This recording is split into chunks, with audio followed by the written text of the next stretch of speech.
یہ جوابات حضرت تھانوی کے دیے، وہ اسی طرح لوگوں کو بتاتے تھے۔ اچھا کہاں سے پڑھنا تھا؟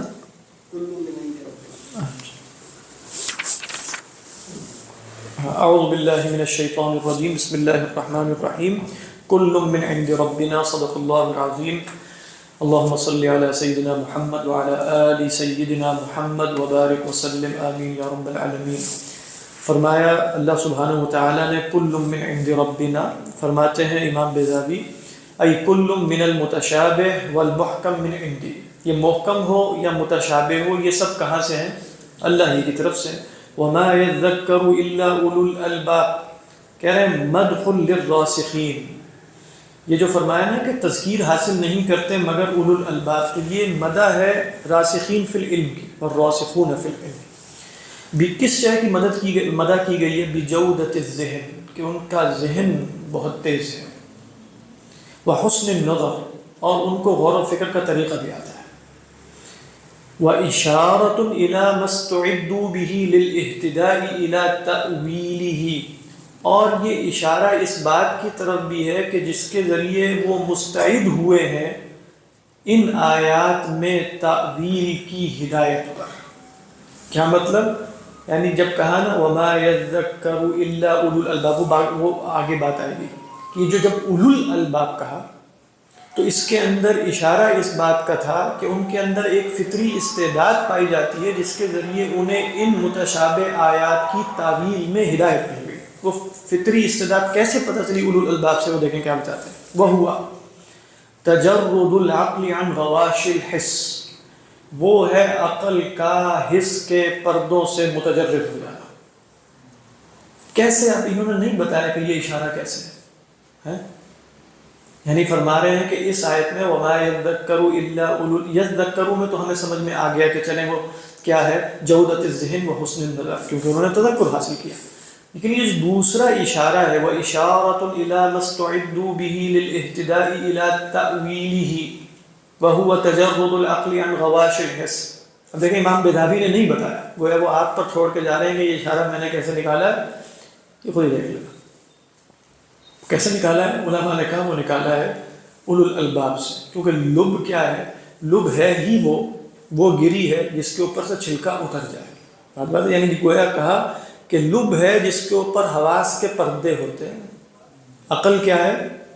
تجرد عقل کیا ہے؟ یعنی آپ کہیں جو گری ہے اس کے اوپر بہت سی تہیں چڑھی ہوئی ہیں، وہ اخروٹ کی ہے، وہ بادام کی ہے، وہ کسی اور شے کی ہے۔ جب انہیں اولو الالباب کہا تو ان کی تعریف یہ کی گئی ہے کہ انہم متجردو العقل، یہ عقل میں متجرد ہے، ان کو تجرد عقل محض حاصل ہے۔ گویا خلاصہ یہ ان کو کون سی عقل حاصل ہے؟ Pure reason. کس شے سے پیور ہے وہ؟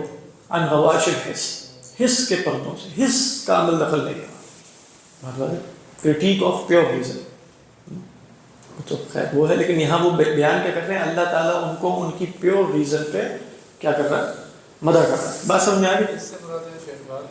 ہاں نہیں، یہاں حس سے مراد شہوات اصلا نہیں ہے، یہاں اصل میں چونکہ غور و فکر ہے تعویل، تو شہوات باللزوم شامل ہو جائیں گے، لیکن غور و فکر میں ایک شے ہے وہم۔ کئی دفعہ انسان وہم کو عقل کا حکم عقلی سمجھ لیتا ہے، کیوں؟ اس لیے کہ وہ حس سے مانوس ہوتا ہے، تو حس پر جو حکم لگتا ہے وہ اس پر بھی لگا دیتا ہے جو محسوس سے ماورا ہے۔ وہ کب ہوتا ہے؟ جب عقل جو ہے وہ محض نہ بن سکے من غواش الحس۔ لیکن وہم جو وہ حس سے ناشی نہیں ہے۔ ہاں ناشی نہیں ہے، اصل میں ہے وہم عقل کا حکم۔ یعنی مثلا اگر عقل یہ کہے کہ لا موجود الا وهو جسم، لا موجود الا وهو جسم، یہ کیا ہے؟ یہ حکم عقلی ہے یا وہمی ہے؟ وہم۔ کیوں؟ اس میں بنیاد اصلا یہ سمجھی گئی وہ عقل من غواش الحس متجرد نہیں ہوئی، سمجھ میں آ رہی ہے؟ تو یہ فرما رہے ہیں اب اگر قرآن میں لفظ آ جائے ید اللہ، تو جو عقل متجرد عن غواش الحس نہیں ہے وہ کہے گی لا ید الا وهو عضو، لا ید الا وهو عین، کما قالہ الائمہ۔ وہ کیا کہیں گے؟ وہ کہیں گے کہ یہ عقل محض نہیں، یہ عقل متجرد عن غواش الحس نہیں۔ اصل میں بہت خوبصورت کلام ہے لیکن بڑا مختصر سا ہے، وهو تجرد العقل عن غواش الحس۔ غاشیۃ کی جمع. واتصال الآیہ، اب دیکھیں اتصال آیت ما قبل سے کیا ہے. کون سی آیت ہے؟ جو پوری آیت ہم نے پڑھی ہے نا، هو الذی انزل علیک الکتاب منہ آیات محکمات ہن ام الکتاب. فرماتے ہیں واتصال الآیت بما قبلها من حیث انها فی تصویر الروح بالعلم وتربیته وما قبلها فی تصویر الجسد وتسویته. کیا بات کہہ رہے ہیں. اس آیت کا ما قبل سے تعلق یہ ہے کہ یہ آیت ہے روح کی صورت اور علم کے ذریعے اس کی تربیت. یعنی اللہ تعالیٰ فرمایا هو الذی انزل علیک الکتاب آیات منہ آیات محکمات، یہ اصل میں کس کا بیان ہو رہا ہے؟ یہ روح کی غذا کا بیان ہو رہا ہے، یہ روح کی تربیت کا بیان. اس سے ما قبل کون سی آیت تھی؟ هو الذی یصورکم فی الارحام کیف یشاء. تو اس سے ما قبل آیت میں تصویر بدن اور اس کی تربیت کا بیان تھا، یہاں صورت روح اور اس کی تربیت کا بیان. بات سمجھ آ رہی؟ واتصال الآیہ بما قبلها من حیث انها یعنی هذه الآیہ فی تصویر الروح بالعلم وتربیته وما قبلها فی تصویر الجسد وتسویته، تسویت الجسد. ٹھیک ہے. او یا تو یہ تعلق ہوگا او انها جواب عن تشبث النصارى بنحو قوله تعالی وکلمته القاها الى مریم وروح منه. کیونکہ ہم جانتے ہیں کہ یہ آیات وفد نجران کے اوپر نازل ہو رہی ہیں، تو کہتے ہیں یہ بھی ہو سکتا ہے کہ یہ آیت اصلاً نصارہ نے جو جس دلیل سے تشبث اختیار کیا، پکڑ لیا جس دلیل کو، وہ کہتی کہ اللہ تعالیٰ نے خود قرآن مجید میں کہا ہے کلمتہ القاها الی مریم، تو الکلمۃ لا تکون مخلوقۃ، ایسے ہی ہے نا، کلمۃ اللہ لا تکون مخلوقہ، تو عیسیٰ لیس مخلوقا علیہ السلام. تو اللہ نے جواب کیا دیا اس کا کہ بھئی آیات دو قسم کی ہیں، محکم متشابہ. کلمہ کی آیت محکم شمار ہوگی یا متشابہ؟ کلمہ کے اندر یہ بھی احتمال ہے کہ وہ فی نفسی ہی کلمہ ہو، کلمہ کے اندر یہ بھی احتمال ہے کہ بھئی مجاز ہو، سبب بول کر مسبب مراد لیا گیا. سمجھ میں آ رہی؟ ایک سبب بولا وہ کون ہے؟ کلمہ سبب ہے کس کا؟ حضرت عیسیٰ علیہ السلام کے وجود کا. تو سبب بول کے مراد کیا تھی؟ مسبب. یہ تو عام اسلوب ہے. تو جب اتنے دو احتمال پیدا ہو گئے تو وہ آیت محکم تو نہ ہوئی، تو اس کو لوٹایا کہاں جائے گا؟ لوٹایا جائے گا محکم کی طرف. محکم کیا ہے؟ عیسیٰ عبداللہ و رسول. بات واضح. تو کلمت اللہ کی کوئی ایسی تفسیر جو محکم سے ٹکرا جائے وہ جائز نہیں ہوئی. تو لہذا فرمایا یہ بھی ہو سکتا ہے کہ اللہ یہ جواب دے رہے ہیں او انہا جواب عن تشبث النصارى بقوله بنحو قوله تعالی وکلمته القاها الى مریم وروحا منه. اسی طرح فرماتے ہیں کما انہ جواب لقولہم، جیسا کہ یہ آیت ان کے اس قول کا بھی جواب ہے. لا اب لہ یا ابا لہ دونوں ہو سکتا ہے. لا اب لہ غیر اللہ، ان کا اللہ کے سوا کوئی باپ نہیں ہے والعیاذ باللہ. فتعین ان یکون هو ابا لہ، تو پھر یہ بات متعین ہو جائے گی کہ اللہ ہی اس کا باپ ہوگا. یعنی کیا مطلب؟ اللہ کے سوا تو کوئی باپ نہیں ہے. ابھی اللہ کے باپ ہونے کا اس بات نہیں ہو رہا، اللہ کے سوا کوئی باپ نہیں ہے. اچھا ہاں، اللہ کے سوا کوئی باپ نہیں تو ہم بھی مانتے ہیں. ایسے ہی ہم یہ نہیں مانتے کہ خدا ان کا باپ ہے والعیاذ باللہ، لیکن اللہ کے سوا کوئی باپ نہیں ہے ان کا، یہ تو ہم بھی مانتے ہیں. وہ اس کے مقدمہ کیا قائم کر رہے ہیں؟ فتعین ان یکون هو ابا لہ، تو پھر متعین نہیں ہو گیا کہ اس کا باپ خدا ہی ہوگا. سمجھ میں آ رہی ہے کہ نہیں؟ اصل میں نا لا اب الا اللہ، یہ انشاءاللہ ہو سکتا ہے ہم اصول فقہ میں اس سے یا اس سے اگلے میں جب استثناء کی بحث پڑھیں گے نا اس میں یہ بحث آئے گی. جب آپ کہتے ہیں نا لا الہ الا اللہ، اس میں تو اللہ کی الوہیت کا اس بات ہے. لیکن جب آپ کہتے ہیں لا الہ غیر اللہ، اس میں غیر اللہ سے الوہیت کی نفی تو ہے لیکن اللہ کے الہ ہونے کا اس بات نہیں. سمجھ میں آ رہی؟ غیر اور اللہ میں یہ ایک باریک سا فرق ہے. سمجھ میں آئی کہ نہیں بات؟ جب آپ کہیں لا الہ الا اللہ تو اس کا کیا مطلب ہے؟ لا الہ الا اللہ، ہاں اللہ هو الالہ، لیکن جب کہیں لا الہ غیر اللہ تو اس کا مطلب ہے لا الہ غیر اللہ. لیکن یہ بھی ممکن ہے کہ کوئی بھی الہ نہ ہو، اللہ کے سوا کوئی الہ، لیکن میں کہوں ان کے سوا کوئی عالم نہیں ہے. اب اردو میں تو خیر پتہ چلے یا نہ چلے، لیکن اس کا مطلب یہ نہیں کہ عالم. سمجھ میں آ رہی ہے کہ نہیں؟ لا الہ الا اللہ میں، لیکن جب آپ کہیں گے لا ابا او لا اب لہ غیر اللہ تو اس میں اللہ کے اب ہونے کی والعیاذ باللہ کوئی دلیل نہیں ہے. لیکن وہ کہہ رہے ہیں گویا اب ہونا ضروری ہے. یہ مقدمہ ایک قائم کرنا پڑے گا نا، اللہ کے سوا ان کا کوئی باپ نہیں ہے اور یہ ہو نہیں سکتا کہ ان کا کوئی باپ نہ ہو. لہذا کون ہے ان کا باپ؟ اللہ والعیاذ باللہ.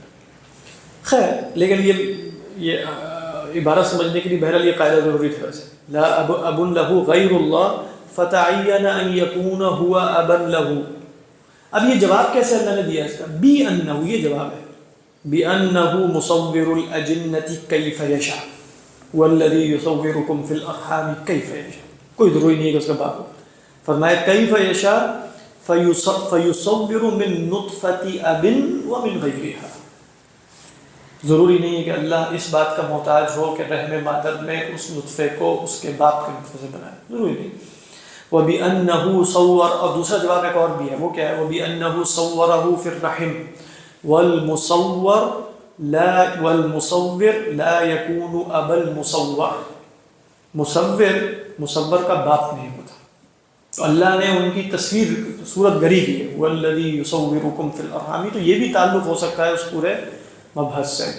سمجھا کہ ربنا لا، بات واضح ہے نا، اس میں کوئی اشکال نہیں ہے. ربنا لا تزغ قلوبنا بعد اذ هديتنا، تو فرماتے ہیں اللہ تعالیٰ فرماتے ہیں اے ہمارے رب، اللہ یعنی دعا نقل کر رہے ہیں اہل ایمان کی، اے ہمارے رب لا تزغ قلوبنا، ہمارے دلوں کو کج نہ کیجیے. کیا کہتے ہیں؟ من مقال الراسخین، یہ بھی ممکن ہے کہ یہ والراسخون فی العلم والوں ہی کا قول ہو. انہوں نے کیا کہا؟ یقولون آمنا به کل من عند ربنا وما يذکر الا اولو الالباب ربنا لا تزغ قلوبنا. ٹھیک ہے. اور یہ بھی ہو سکتا ہے وقیل استئناف، یہ بھی ہو سکتا ہے کہ ان کے مقولات میں سے نہ ہو بلکہ یہ ایک جملہ مستأنفہ ہو، اور اس میں گویا معذوف آپ کیا مانیں گے؟ قولوا ربنا لا تزغ قلوبنا. اللہ تعالیٰ کیا کہہ رہے ہیں؟ قولوا، یہ بات کہو، ربنا لا تزغ قلوبنا. والمعنى لا تزغ قلوبنا عن نهج الحق الى اتباع المتشابه بتأويل لا ترتضيه. کہہ رہے ہیں معنی یہ ہوگا ہے ہمارے رب ہمارے دلوں کو کج نہ کیجیے حق کی راہ سے کہ ہم متشابہ کی اتباع کریں ایسی تعویل کے ذریعے جو آپ کو پسند نہیں ہے. ایسا نہ ہو کہ ہم متشابہات کی کچھ ایسی تعویلات کریں. لا ترتضیہ انت یا رب.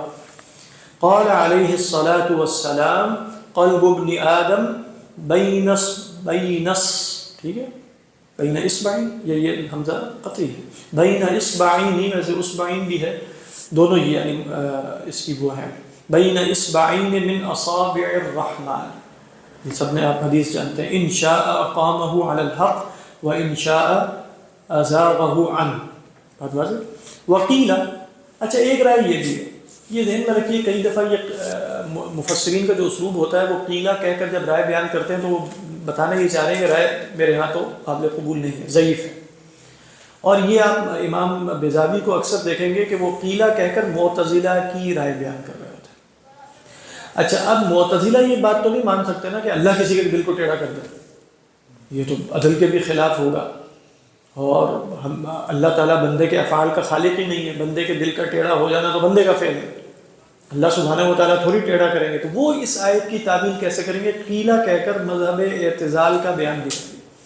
بات سمجھ میں آ رہی؟ وہ مذہب اعتزال کیا کہتے ہیں؟ وقیلا، یہ بھی کہا گیا کہ لا تبلینا ببلایا، ہمیں ایسی آزمائشوں میں نہ ڈالنا. ابلا ہے نا آزمائش میں ڈالنا. لا تبلینا ببلایا، بلیہ کی جمع. اس میں کیا ہو جائے؟ تزیغ فیہ قلوبنا، اس میں ہمارے دل ٹیڑھے ہو جائیں. یعنی آپ تو ٹیڑھے نہیں کریں گے لیکن آپ کی طرف سے کوئی ایسے امتحانات نہ آ جائیں کہ ان امتحانات کے نتیجے میں ہم وہاں تحمل نہ کر سکیں اور دل کیا ہو جائے؟ ٹیڑھا ہو جائے. ڈائریکٹ خدا ٹیڑھا نہیں کرے گا دل کسی کے دل کو. یہ علی قول المعتزلہ کی تفسیر، یہ علی قول المعتزلہ ہے. لیکن انہوں نے تو کرٹیسائز نہیں کیا اس کو، جیسے آپ کر دیا، جیسے آپ فرما رہے ہیں کر دیا نا. اچھا انہوں نے وہ کوئی صفحے سے سیاح تھوڑی کر رہے ہیں ہماری طرح، وہ اسی طرح ہی کریں گے. قیلا کہہ کر بتا دیا، اس لیے سمجھنا چاہ رہا ہوں یہ وہی میں نے بھی سمجھایا. میں نے یہ بتایا تھا کہ قیلا کہہ کر جب مفسر رائے بیان کرتا ہے تو اب وہ یہ کہنے کی ضرورت نہیں محسوس کرے گا کہ وہو ضعیف عندی انا لا اقبلہ انا اردہ. وہ کیا کرے گا؟ قیلا. وہ کیونکہ ایک مختصر متن لکھ رہے ہیں، تفسیر کا مختصر متن لکھ رہے ہیں، اس میں اشارے کنائے پر ہی بات چلتی ہے. جیسے بھی ہم نے دیکھا تھا پیچھے انہوں نے کہا اس میں اشارہ ہے، تو یہ نہیں بتایا کہ اشارہ نکلا کیسے. اسی طرح یہاں قیلا کہہ کر انہوں نے یہ نہیں بتایا کہ مذہب معتزلہ ہے، لیکن قیلا کہہ کر یہ بتا دیا کہ مذہب ضعیف. کیسے پتہ چلا؟ اس لیے کہ صیغہ تمریز میں جب متکلم یا مفسر کوئی بات نقل کرے گا تو صیغہ تمریز کیا ہوتا ہے؟ ایک ہوتا ہے تصریح. تصریح کیا ہے؟ قول فلان انا قلت. اور ایک ہوتا ہے صیغہ تمریز مجہول کے صیغے میں بیان کرنا، قیلا. قیلا تو قیلا کا کیا مطلب ہے؟ انا لا ارتضی. قول ضعیف لیس علیہ حجہ. معتزلہ جو ہے وہ اصل مانتے ہیں، باہر کی کوئی چیز جیسے بنا جو ہے مانتے ہیں، وہ اس لیے لطف کو مانتے ہیں. اللہ ایک لطف اور کرم کا معاملہ فرما ہے، کیونکہ ظاہری بات ہے یہ کائنات تو اللہ کے اثر سے چل رہی ہے نا. میرے فعل کا خالق نہیں ہے، میرے حالات کس طرح ہوئے وہ اس کا خالق تو اللہ ہی ہے. میرا فعل تو اس میں پابند ہو گیا. ہاں لیکن وہ یہی کہیں گے کہ ایک شے ہوتی ہے رجحان بلا مرجع، ترجیح بلا مرجع نہیں ہوتا، رجحان بلا مرجع ہو جاتا ہے، وہ ایک الگ بحث ہے. رجحان بلا مرجع اور ترجیح قیلہ ہاں ضعیف ہوتا. یہ صیغہ تمریز میں وہ بیان، لیکن ضروری نہیں کہ وہ ضعیف ہو بمعنی یہ کہ باطل ہو. وہ آپ کو کیسے پتہ چلے گا؟ وہ آپ کو پتہ چلے گا کہ بھئی اگر چونکہ امام بیضاوی جب یہ تفسیر لکھ رہے ہیں تو اصلاً ویسے عوام کے لیے نہیں لکھ رہے ہیں، یہ بات ذہن میں رکھیے گا، علماء کے لیے لکھ رہے ہیں. تو وہ مفروض ان کے ہاں یہ ہے کہ جب آپ یہ پڑھ رہے ہوں گے تو آپ تفاسیر اور علم الکلام کی کتابیں پڑھ چکے ہوں گے، آپ کو پتہ ہوگا یہ مذہب کس کا ہے. اس سے پتہ چل جائے گا کہ یہ مذہب باطل ہے یا محض راجع یعنی صرف مرجوح ہے. کیونکہ مرجوح مذہب کئی دفعہ صحیح بھی ہو سکتا ہے لیکن اس آیت میں مدلول نہیں ہوتا. وہ سمجھ میں آ رہی ہے؟ یہ کیسے پتہ چلے گا؟ یہ پتہ چلے گا کہ آپ گویا باقی علوم پر نظر رکھتے ہیں یا نہیں رکھتے. تو امام بیضاوی جو ہے وہ متن لکھ رہے ہیں اصلا. بہت واضح. بعد اذ ہدیتنا صدق اللہ العظیم. اس میں دیکھیں اللہ تعالیٰ دونوں طرف اپنی طرف فعل کی نسبت کر رہے ہیں. لا تزغ قلوبنا بعد اذ ہدیتنا انت ہدیتنا.